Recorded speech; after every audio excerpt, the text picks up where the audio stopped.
Para nos orientar sobre o livro A Morte em Veneza, nós convidamos a professora Cláudia Sibili Dornbusch, do Departamento de Letras Modernas, lá da Faculdade de Filosofia, Letras e Ciências Humanas da USP. Nós já fizemos aqui um programa, professora, sobre o Thomas Mann, Literatura Fundamental. Foi sobre o livro dele, A Montanha Mágica. Na época, quem nos orientou foi o professor Jorge de Almeida, também da FEFELESH, da USP. E, além de explicar o livro, ele falou sobre a vida e a obra de Thomas Mann de uma maneira geral. Quem quiser essas informações, portanto, sobre o escritor alemão, que ganhou o Prêmio Nobel de Literatura em 1929, pode procurar o programa sobre a Montanha Mágica no canal da Univesp TV no YouTube. Ou então na nossa página na internet, no www.univesp.tv.br. É só clicar ali na aba Programas, Univesp TV e depois Literatura Fundamental. Aí você procura o programa sobre a Montanha Mágica. Hoje a ideia, então, é dedicar mais tempo sobre o livro A Morte em Veneza, com a professora Cláudia Dornbusch. Bom, professora, a gente já sabe um pouquinho sobre o Thomas Mann, agora a gente queria entender por que esse livro, A Morte em Veneza, é um livro pequeno. A gente falou aqui sobre a Montanha Mágica, que é um enorme de uma obra bastante grande, de fôlego, e A Morte em Veneza é um livro pequenininho, mas que causou tanta mudança ali no tempo dele, né? Pequenininho, porém não menos importante. Não menos importante, exatamente. Então, o Thomas Mann, na verdade, é muito conhecido pelo seu estilo rebuscadíssimo, pela sua dificuldade de leitura, que assusta um leitor incauto. Que não se dá o trabalho de ler um pouco adiante, Isso. Né?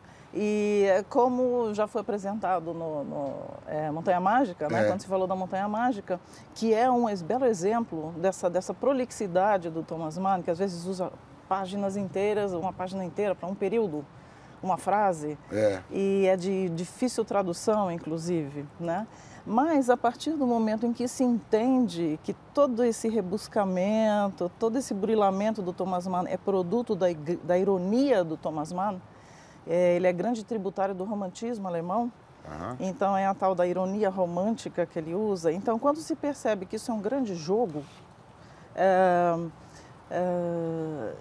fica um pouco mais fácil de tentar desvendar esse mistério do Thomas Mann, né? E isso ele vai usar em todas as suas obras.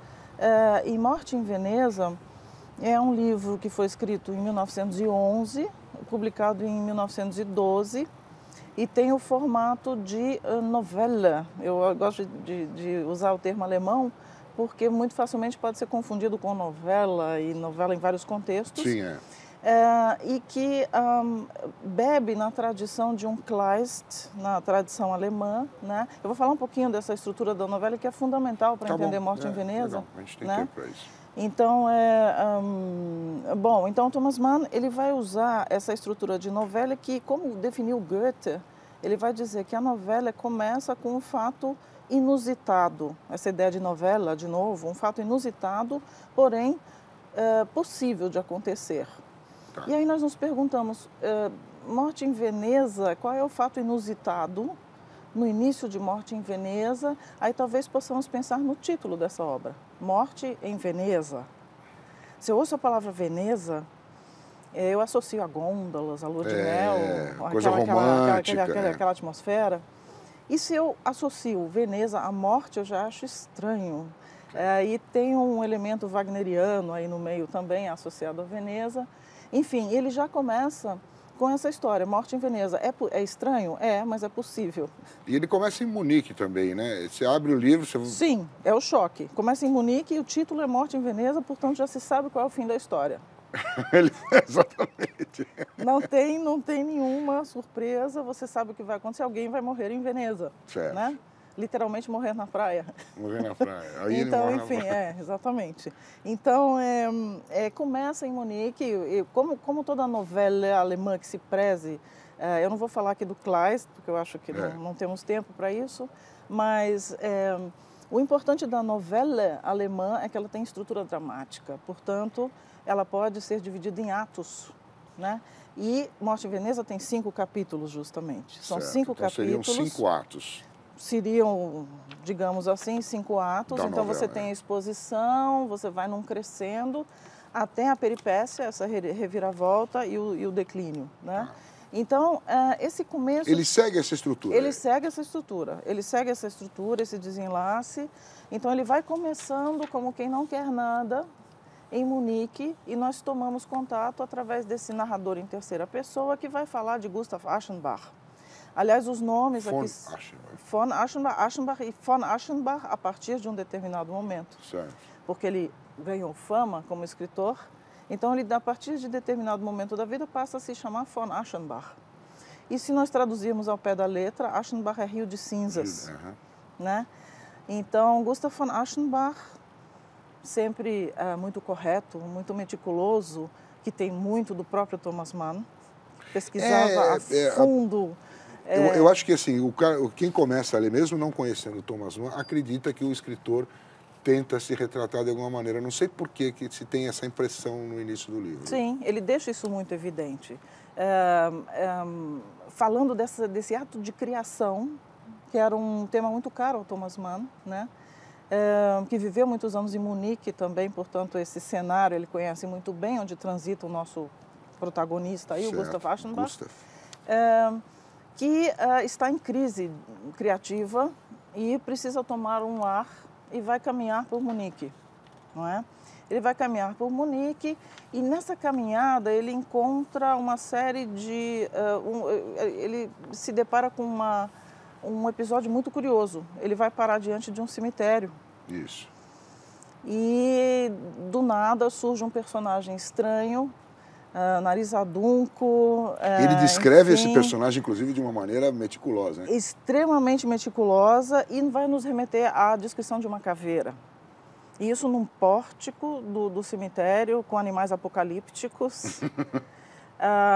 É uma imagem inesquecível do Thomas Mann, que é um excelente, enfim, narrador de descrições, né? Enfim, e aí nós já temos a primeira deixa do que vai acontecer, porque o que nós vamos ter ao longo desse livro? Nós vamos ter os chamados mensageiros da morte, que são um grande leitmotiv dessa obra.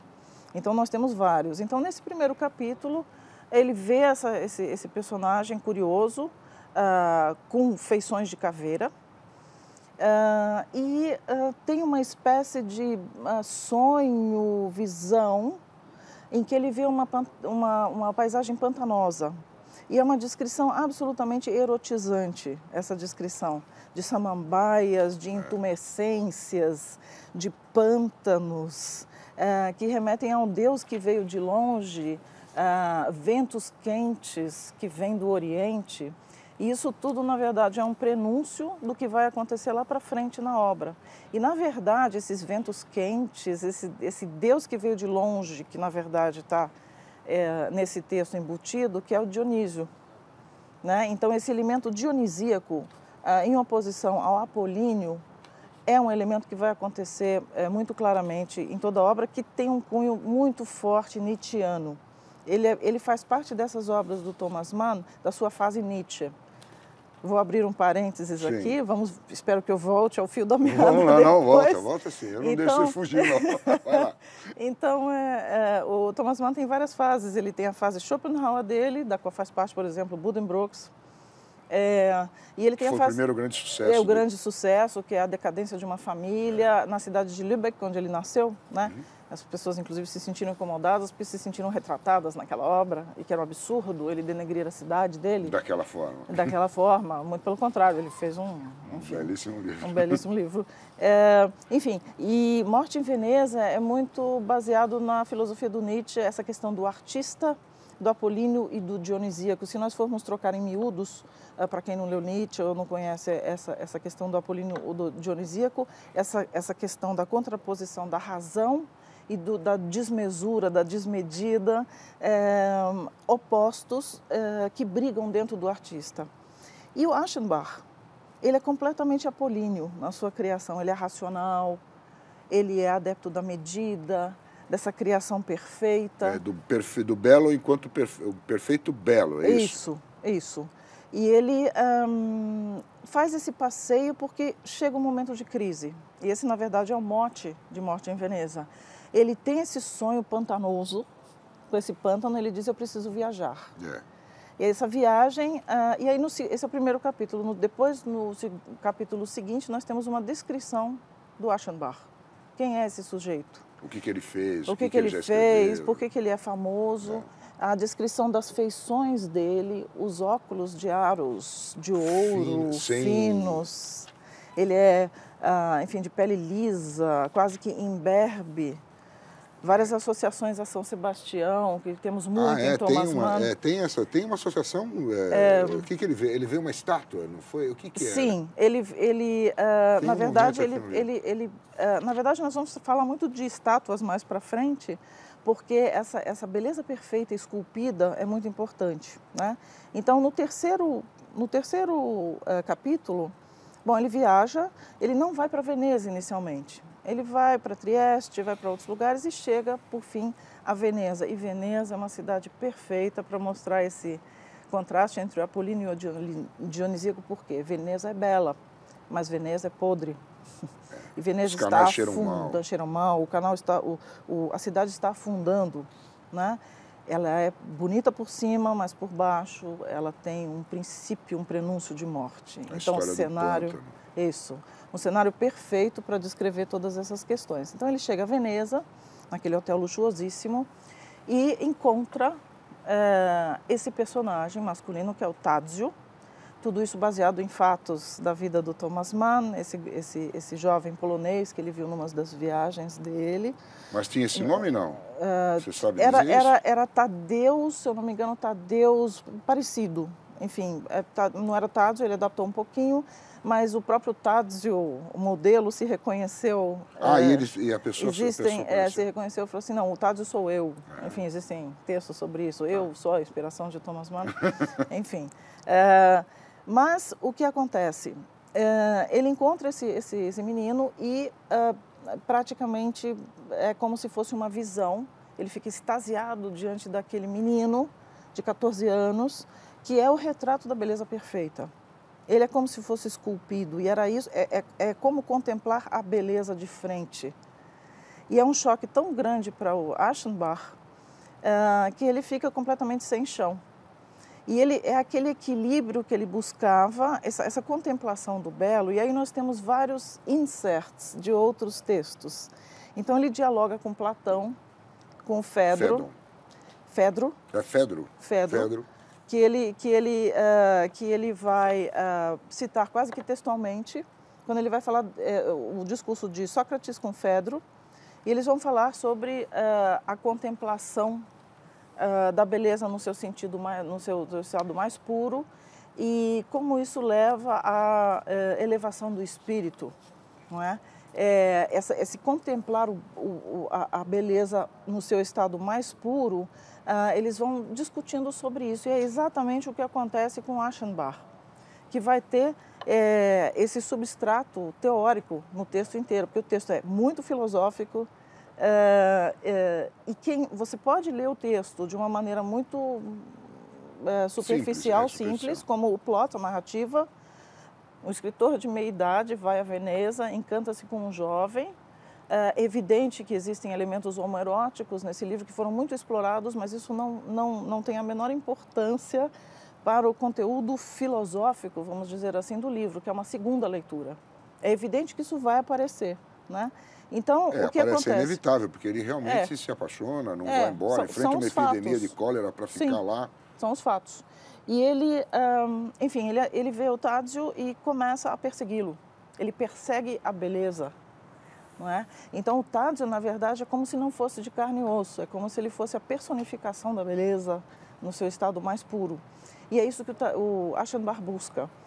Ele persegue o Tadzio até que no final do quarto capítulo, a última frase que ele diz é: eu te amo, ich liebe dich. Então, é uma declaração, porque a aproximação entre eles é absolutamente platônica, né? Eles não trocam uma palavra. Não há interação, há só olhares. E ele diz, ich liebe dich, eu te amo, como se dissesse, eu amo essa parte que falta em mim, que é essa parte de contraposição ao apolíneo, né? Sim, então ama o belo, né? Exatamente.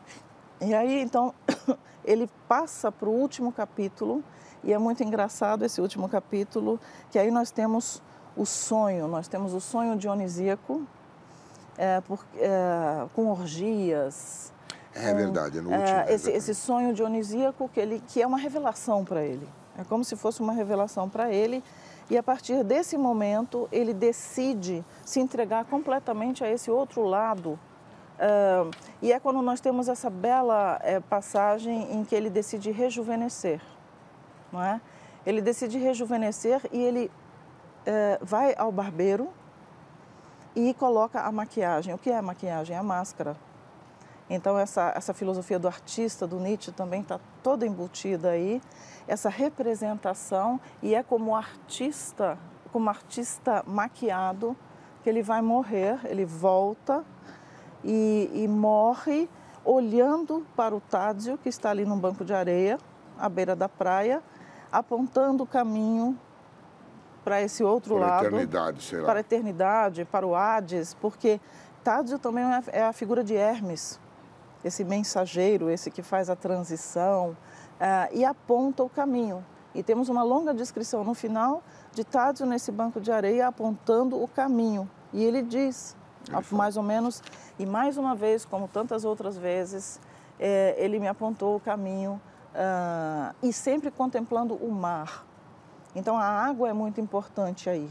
Né? O mar, esse símbolo de transição, Caronte, o barqueiro. O barqueiro, o Rio da Morte. Exatamente, os canais de Veneza. Então, essa transição é fundamental nessa obra. Né?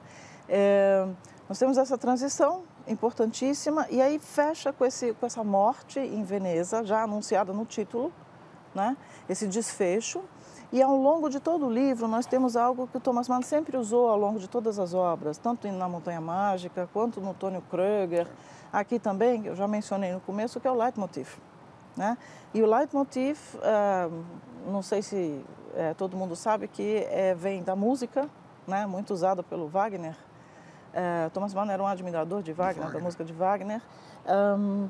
Wagner usava o leitmotiv como se fosse uma espécie de tema musical, por exemplo, Tristão e Isolda. Todas as vezes que eu tenho uma determinada sequência de acordes, eu sei que aquele é o momento da morte por amor, né?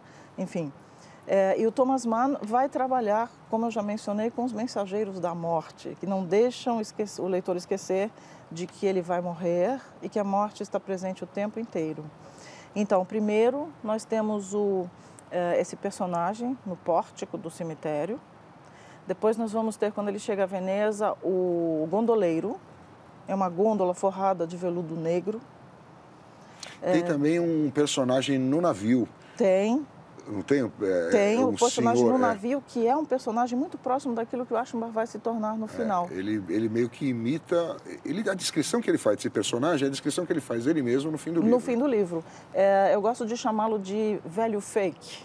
Sei, então, é o velho que quer parecer jovem. E está no meio dos jovens. No meio dos jovens, rindo com um chapéu de abas largas, maquiado, com os lábios vermelhos, ruge.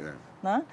E o Aschenbach, quando contempla esse personagem, ele fica um pouco distanciado e um pouco enojado até. Ele sente nojo, a palavra que ele usa é essa. Um pouco enojado e depois ele vai tomar a gôndola até o Lido e o diálogo dele com esse gondoleiro é fantástico. Ele diz, eu não vou pagar.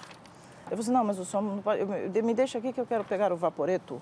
Não, o senhor não pode usar o vaporeto porque ele não transporta bagagem. O senhor vai comigo. Ele diz, bom, eu levarei o senhor bem. Ele falou assim, mas eu não vou pagar. O senhor pagará. O senhor pagará. E aí nós já temos essa ideia do Caronte. Do barqueiro que vai levar. Do barqueiro. E ele tem um gestual, que é também um leitmotiv. O leitmotiv, depois eu não concluí a questão da música. Thomas Mann usa isso com palavras e com gestos. Ele repete o mesmo grupo de palavras ou ele repete um determinado gesto do personagem, né? Por exemplo, ele tem um gesto em várias obras, o Dr. Fausto, o Tônio Kröger, esse inclinar da cabeça num determinado ângulo. É sempre um personagem artista que vai inclinar, digamos, 43,5 graus para a esquerda. Então, se eu vejo um personagem inclinando a cabeça dessa maneira, eu sei, é um personagem artista do Thomas Mann, né? Enfim, e ele usa aqui, ele vai usar personagens, esses mensageiros da morte. Então, nós temos o velho Fake, nós temos o barqueiro.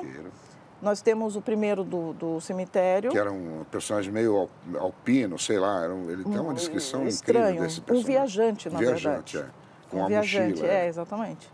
Essa ideia da viagem é importante. E nós temos depois o músico, aquele bando de músicos que entram no hotel com dentes cariados, cabelos ruivos, muitos deles com cabelos ruivos, pele branca e um chapéu, né? De novo, o mensageiro da morte. Então, eles vão aparecer ao longo do livro. E elementos que remetem à morte, como o suco que ele toma no hotel. É um suco de romã. Pois é, né? Deve ser interessante. É um suco de romã. E romã tem esse significado... Tem várias interpretações. Uma delas é que a semente da romã foi dada em pagamento ao Caronte para fazer a travessia. Tá. Né? Enfim, então ele toma suco de romã. E esses vermelhos todos, na verdade, ele morre porque nós temos uma epidemia de cólera em Veneza e ele come morangos estragados e ele, enfim, né? Ele se contamina. E agora, falando dessa estrutura como um todo, eu poderia encaixá-lo nos temas caros ao Thomas Mann. Quer dizer, esse é um dos grandes temas do Thomas Mann, o dilema do artista numa sociedade que vê o artista como uma espécie de pária. Então você tem o artista e os outros, que eles chamam de burgueses, né? Artista versus burguês. E aí, nesse contexto, também a questão da vida e da morte, da doença e da morte, Eros e Thanatos, né? Esse elemento erotizante associado à morte, porque morte é renovação para uma outra vida. E todos esses seres delicados, artísticos de Thomas Mann, são seres doentes ou com algum problema físico, e geralmente eles têm olhos castanhos e cabelos escuros, porque os normais são louros de olhos azuis, que gostam de ver livros de figuras ilustrados, né? E o Aschenbach, ele é um artista, necessariamente ele vai ficar doente, ele vai morrer, porque essa morte significa também renovação para uma vida de artista, digamos assim, essa junção de vida e morte. Nesse contexto de Morte em Veneza, é muito evidente, né? Ele vai usar isso, por exemplo, no Tônio Kröger também. Esse Tônio, que escreve poemas e que tem um amigo que se chama Hans Hansen, é um nome alemão demais. Demais, Hans Hansen é louro de olhos azuis e Tônio Kröger quer mostrar a ele uma obra de Schiller. Assim, leia o Dom Carlos, magnífico. Ele diz, não, eu prefiro livros de cavalos. Enfim, mas... Então, você me deu aqui umas 3 camadas de leitura, não é isso? Essa obra tem umas 3 camadas de leitura. Pelo menos. Pelo menos. Mas são várias, enfim, essas que eu comentei, eu acho que são importantes para entender um pouquinho Morte em Veneza. E não ficar no roteirinho, porque o roteiro, na verdade... Ele é uma coisa super simples, né? Se Sim, você se na verdade não acontece muita coisa em Morte em Veneza. Não acontece. Ele vai, viaja e morre. É meio isso. Isso. E por que isso? Porque isso, na verdade, é uma novela sobre o fazer artístico, sobre fazer arte e quais os dilemas que envolvem esse personagem. E tem a questão do texto. Ele diz que esse texto em alemão é um texto absoluto. Quer dizer, a gente não tem ideia porque lê em outra língua, mas é um texto super trabalhado e é por conta desse texto que esse livro ganhou, a projeção que ganhou. É isso, professor? Sim, também, entre outras coisas, mas é um texto filosófico, extremamente filosófico, no formato de novela, que não deixa de ter as grandes características do Thomas Mann, que é um dos maiores prosadores do século XX, né? Foi escrito antes das guerras. Foi escrito antes da Primeira Guerra e da Segunda Guerra. Ele tinha 36 anos quando escreveu esse livro. Portanto, muita coisa ainda ele tinha que escrever. Ainda iria escrever Montanha Mágica, Dr. Fausto, né? Mas esse é um belíssimo exemplo, muito bem acabado, da estruturação num formato pequeno de Thomas Mann. Isso para quem não quiser encarar uma Montanha Mágica, também por exemplo. Mas é um livro para ler algumas vezes. Algumas vezes, e se não se conhece o Fedro, se não se conhece o Nietzsche, é difícil entender o que ele faz, porque é um vocabulário muito rebuscado. Quando ele vai falar de sistemas filosóficos, o Amanhecer ele descreve com descrições mitológicas. Sim. Então, ele vai sempre achar um intertexto, né, muito rebuscado. Interessante é que esse livro foi filmado pelo Visconti. Pois é uma coisa difícil você filmar o que se passa na cabeça de uma pessoa. Exatamente, né? É o dilema do artista. E o Visconti soube explorar isso muito bem, no meu entender, porque ele fez uma junção, porque o cinema é uma arte visual. Então ele usou o visual pictórico, usou a música do Gustav Mahler, e usou aquele início de filme. Esse filme todo tem um tom meio impressionista, né? Porque ele entra nessa literatura da decadence, desse fim, digamos assim, numa linguagem coloquial, nesse fim de festa, Sim. Nessa decadence. Ele é um escritor que está, a gente vê fisicamente, decadente, né? Enfim, o Visconti soube captar isso muito bem visualmente nos Mensageiros da Morte.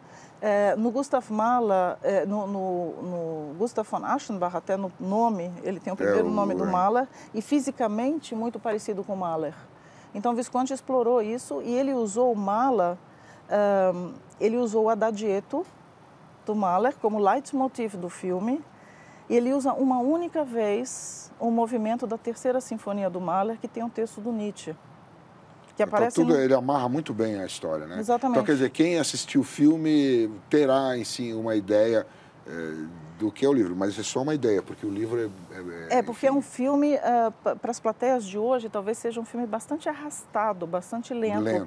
Mas ele é muito preciso na interpretação visual do que o Thomas Mann fez. Ele colocou filosofia na tela, o que é uma coisa muito difícil de ser feita. E trocou o artista, não é o escritor. É um músico no filme, exatamente. E a gente precisa conhecer esse subtexto, esse elemento intertextual do Thomas Mann para entender também o filme do Visconti, né?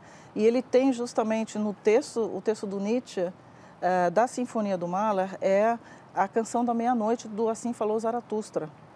Tá certo. Que diz, acorda agora à meia-noite e ouve os sons da natureza. Então, antes de morrer, a hora da morte próxima, e isso acontece quando ele tem um sonho dionisíaco.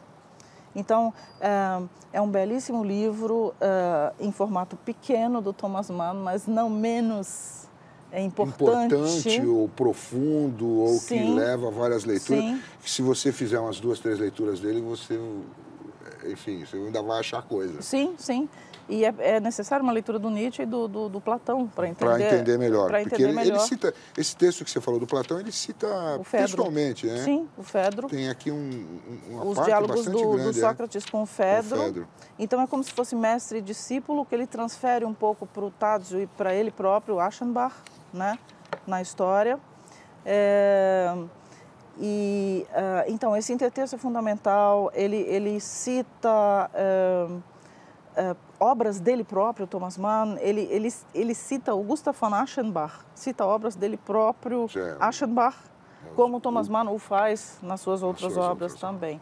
Belíssimo livro, recomendo. Recomendamos a todos, então. Morte em Veneza, Thomas Mann, um livro pequeno, mas cheio de significado. Professora, obrigado por Foi um prazer. suas explicações, sua orientação aqui para quem quiser encarar a Morte em Veneza. Até a próxima. Até a próxima, obrigada.